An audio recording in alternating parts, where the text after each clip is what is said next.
তাহলে ভাই ভাই 25 শেষ নম্বর করি। সূরা ফুরকানে 33 নম্বর আয়াতটা বলেন।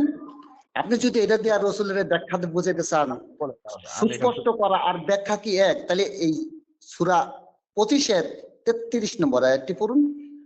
আল্লাহ নিজে ব্যাখ্যা করে, রসুল ব্যাখ্যা করবে কেন? আহসানাল তাফসীরু, হ্যাঁ, এই আহসানাল না, তাফসীর। আহসানা আর শুনেন তাফসীরা। শুনেন, বলতে হ্যাঁ, দেন ওই যে নাহালে 44 তো বলতে দেন। আর তারা তোমার কাছে যে কোনো বিষয় নিয়ে আসুক না কেন, আমি এর সঠিক সমাধান ও সুন্দর ব্যাখ্যা তোমার কাছে নিয়ে আসি। ব্যাখ্যা করার দায়িত্ব আল্লাহর, আর সুস্পষ্ট করে বলে দেওয়ার দায়িত্ব রাসূলের। ওই নাহালের এটা আর এটা মিলাদ ভাই। যে আল্লাহ ব্যাখ্যা করেন, এটা তো ঠিকই আছে, এটার সাথে কি কেউ দ্বিমত করছে নাকি? রাসূল কি নিজের মন গড়া কথা বলবে? রাসূল তো আল্লাহর ব্যাখ্যাটাই বলবে।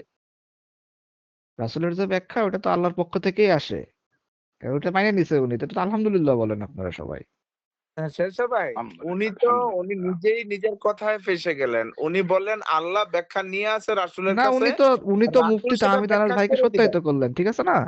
রাইট আর রাইট মুফতি তাহমিদ রাইট আনাস ভাই তখন ধরে এটাই বোঝাতে চাচ্ছে যে রাসূল যে ব্যাখ্যাটা করে ওইটাও মন গড়া না, ওইটাও আল্লাহর পক্ষ থেকেই নাজিল হয়। তো আল্লাহ উনি তো দিয়ে ওইটাই আসেন, বলে দিলেন, আল্লাহ আলহামদুলিল্লাহ। ব্যাখ্যা উনি দিয়ে আয়াত আসেন দিয়ে প্রমাণ করে রাসূলের দিলেন কাছে। কথাটা। Right right. আল্লাহ ব্যাখ্যাটা রাসূলের কাছে দেন আর রাসূল সেটা ব্যাখ্যা করে দেন। বাবুল ভাই যেটা বললেন সর্বশেষ, জি।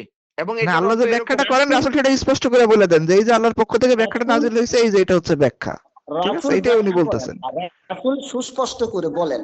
ব্যাখ্যা করার দায়িত্ব তো আল্লাহর, রাসূলের না। হ্যাঁ, এটাই তো আপনার কথার সাথে তো আমি এগ্রি, একদম এগ্রি। এই কথার সাথে ডিসএগ্রি করবে কে? কেউ ডিসএগ্রি করবে না। 1644-এর আরবি আর আর ইয়ার আরবি কি এক ভাই? 25-এর 33 কি এক? দুটা কি এক? 25-এর 33-এর তাফসীরা শব্দটা আসছে, আর ওই 16-এর 44-এ আসছে তুবাইয়ানা বয়ান। এটা বলতে হ্যাঁ চাচ্ছে আর কি বাবু। হ্যাঁ, তাহলে দুটা কি এক হইলো ভাই? আমি এটা তো বোঝাতে চাই। দুইটা এক তো কেউ বলতেছে না এখানে। কে বলছে দুইটা এক? দুইটা এক কি কেউ বলছে এখানে? এই জন্য আল্লাহ ওই যে জাসিয়ার 6 নম্বর আয়াতে গেছে, এরপরে তোমরা কোন হাদিসকে বিশ্বাস করবে? হ্যাঁ, তো ওই জাসিয়া 6 নম্বর আয়াতে, জাসিয়া 5 নম্বর আয়াতে কি বলছে আল্লাহ ভাইজান? জাসিয়ার 5 নম্বর আয়াতে কি বলছে যদি একটু বলতেন। বলেন বাবুল আচ্ছা সাহেব ঠিক বলেন। আছে, আপনারা বলেন, আপনারাই কোন, আমি এর ভিতরে আপনি না। আরে 6 নম্বর তো শুনলাম, 5 নম্বরে কি বলছে এটা বলবেন না? এটা একটু বলেন, না পড়েন নাই?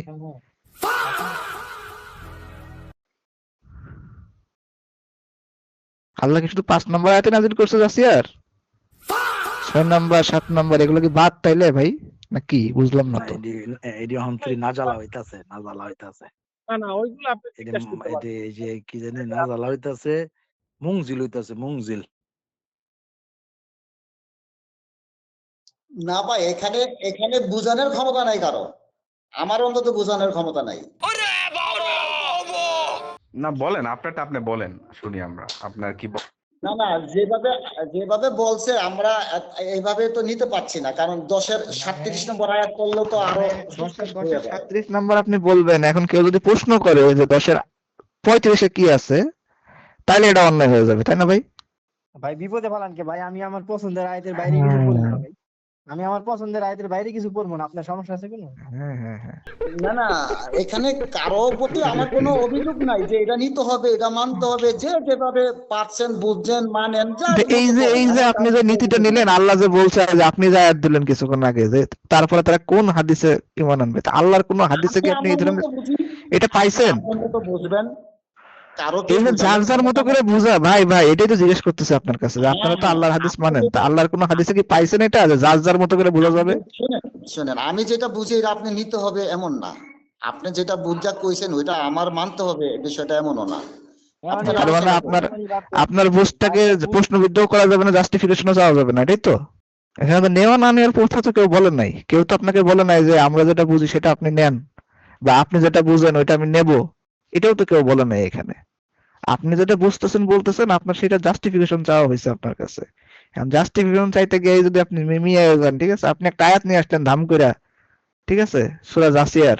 এখন আপনারা বলা হলো যে ওই আয়াতের আগের আয়াতে কি আছে ভাই, পরের আয়াতে কি আছে, আপনি বাদ দিয়ে দিলেন।